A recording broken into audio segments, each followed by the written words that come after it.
Hello guys. अभी तक हमने ग्राफ के कुछ ऑपरेशंस के बारे में, बेसिक टर्मिनोलॉजीज अबाउट ग्राफ के बारे में और जो है कुछ टाइप ऑफ ग्राफ के बारे में, जैसे कि डायरेक्टेड अनडायरेक्टेड ग्राफ के बारे में पढ़ा था, जो कि पिछला लेक्चर था। आज के टॉपिक में हम पढ़ेंगे कि किसी भी दो ग्राफ एक दूसरे के आइसोमॉर्फिक कैसे होते हैं। जैसे कि कोई दो ग्राफ है तो उसमें यदि 1:1 मैपिंग हो और पहले ग्राफ के एजेस का कलेक्शन दूसरे का इमेज बन जाए तो इस प्रकार के ग्राफ को एक दूसरे ग्राफ के आइसोमॉर्फिक कहते हैं। या फिर सिंपल लैंग्वेज में कहा जाए कि दो ग्राफ एक दूसरे के आइसोमॉर्फिक तब कहलाते हैं जब दोनों जो है कुछ नियम्स को फॉलो करते हैं और सेम हो, जबकि उनका स्ट्रक्चर जो है अलग अलग हो सकता है। जैसे कि तो इसका डेफिनेशन लिखते हैं, two graphs isomorphic of graph.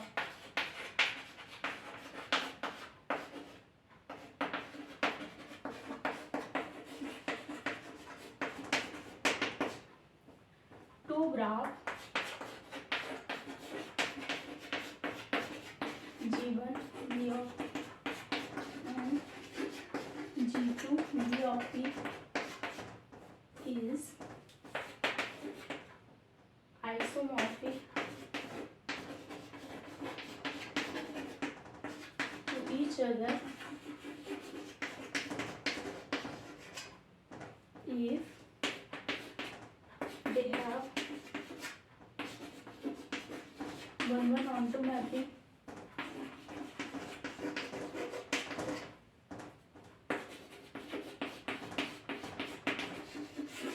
and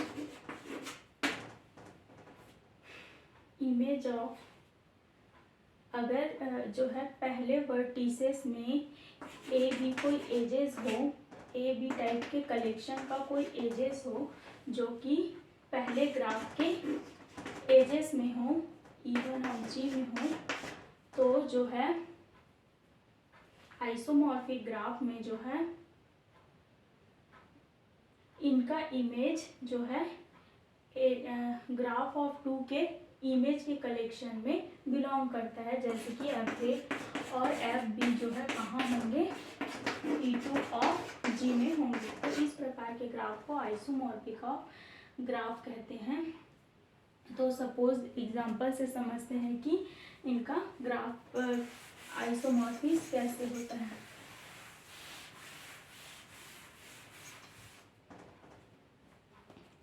जैसे कि हम लोग दो एग्जाम्पल लेते हैं जो कि एक दूसरे के आइसोमॉर्फिक होते हैं। तो ये क्या होता है, स्ट्रक्चर इसका अलग अलग हो सकता है लेकिन कुछ नियम्स को देखते हैं जिसमें दोनों सेम हो अगर, तो ये एक दूसरे के आइसोमॉर्फिक होंगे। तो सपोज G1 एक ग्राफ है और जो है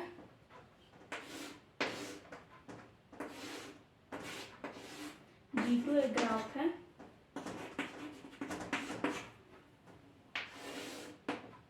ये क्या है, V1 V2 V3 V4।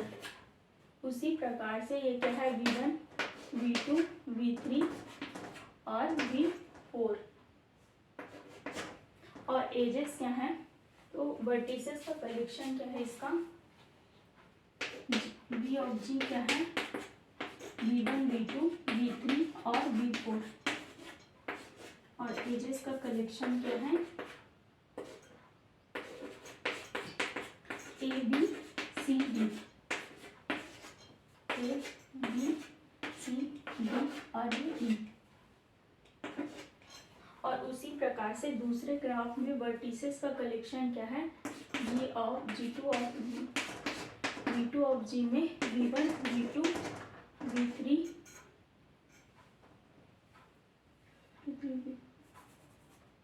V5 V6 V7 V8।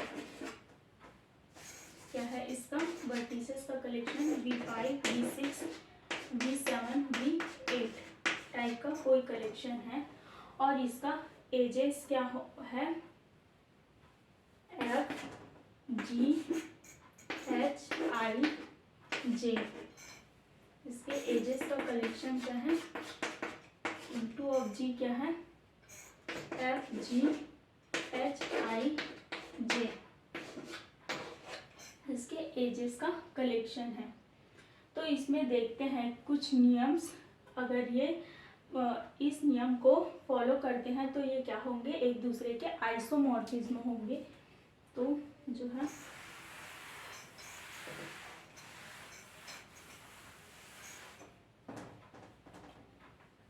पहला, सभी वर्टिसेस की डिग्री देखते हैं कि इसकी डिग्री और इन दोनों ग्राफ की डिग्री जो है, वर्टिसेस की डिग्रियां सेम होनी चाहिए।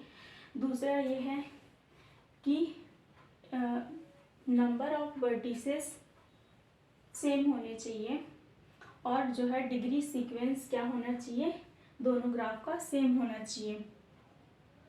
तो पहला क्या देखते हैं, पहला both vertices, both graph have same number of vertices.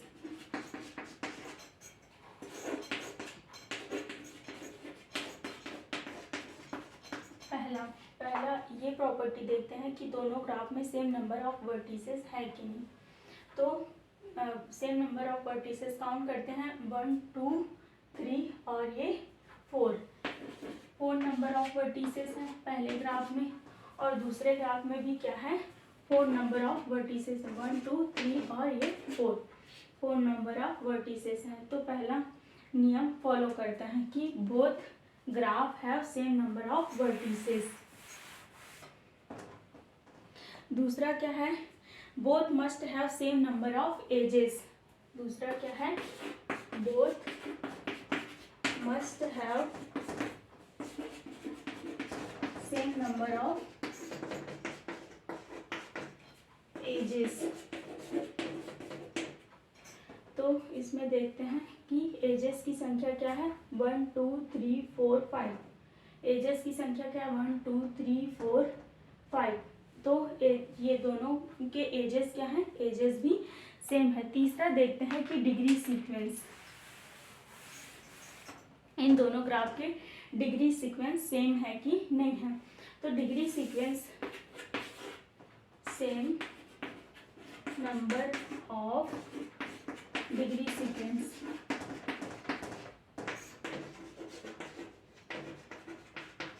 हम जानते हैं कि पिछले टॉपिक में हमने पढ़ा था कि किसी भी ग्राफ के वर्टिसेस की डिग्री कैसे डिफाइंड होती है। तो इन सब के डिग्रीज के बारे में देखते हैं कि आखिर इनके डिग्री सेम है कि नहीं।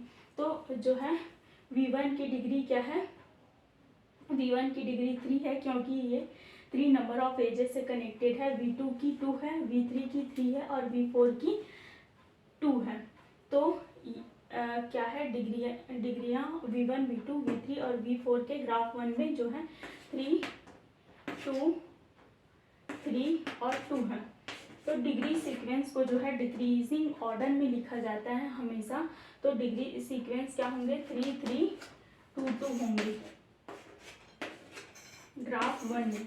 और उसी प्रकार से ग्राफ 2 में अगर देखा जाए तो इसके डिग्री सीक्वेंस क्या क्या होंगे, इस V8 की डिग्री क्या है 3, V7 की डिग्री क्या है 3, V6 की डिग्री 2 और V5 की डिग्री 5 है। तो उसी प्रकार से इसका भी डिग्री सीक्वेंस क्या होगा, E3 3 2 और 2।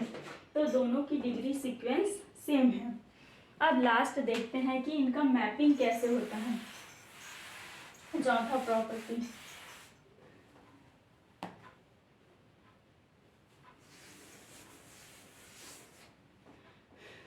इसमें वर्टिसेस का कलेक्शन क्या है, V1 V2 V3 और V4।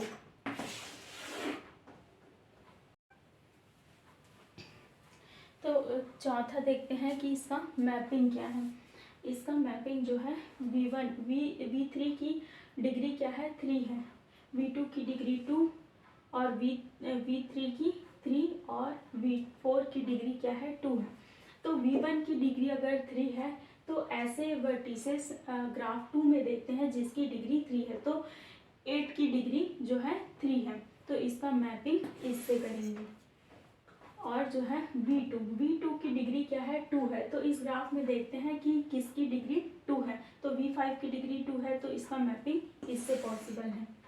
उसी प्रकार से V3 की डिग्री क्या है 3 है, और इस ग्राफ में देखते हैं कि किसकी डिग्री 3 है, V7 की डिग्री 3 है, तो इसका मैपिंग इससे पॉसिबल है। और उसी प्रकार से V4 की डिग्री 2 है और इसमें V6 की डिग्री 2 है, तो इसका मैपिंग पॉसिबल है। ये इमेज जो है एक ऑर्डर में होते हैं, तो इनके बीच में एग्जिस्ट करने वाले एजेस भी सेम होंगे। तो देखते हैं कि V1 और V2 के बीच में V1 V2 के बीच में एक एज एग्जिस्ट करता है, तो V8 और V5 के बीच में एक एज एग्जिस्ट करता है। उसी प्रकार से V2 और V3 के बीच में जो है एक एज एग्जिस्ट करता है, तो उसी प्रकार से V5 और V7 के बीच में एक एज एग्जिस्ट करता है। V3 और V4 के बीच में जो है एक एज एग्जिस्ट करता है, तो उसी प्रकार से V7 और V6 के बीच में जो है एक एज एग्जिस्ट करता है। उसी प्रकार से यदि हम ऑर्डर को चेंज करते हैं तो इसका भी ऑर्डर चेंज हो जाता है, जैसे कि V4 और V2 के बीच में जो है ऑर्डर एग्जिस्ट नहीं करता, एक भी एज एग्जिस्ट नहीं करता है, जैसे कि V4 और V2 के बीच में एक भी एज एग्जिस्ट नहीं करता है।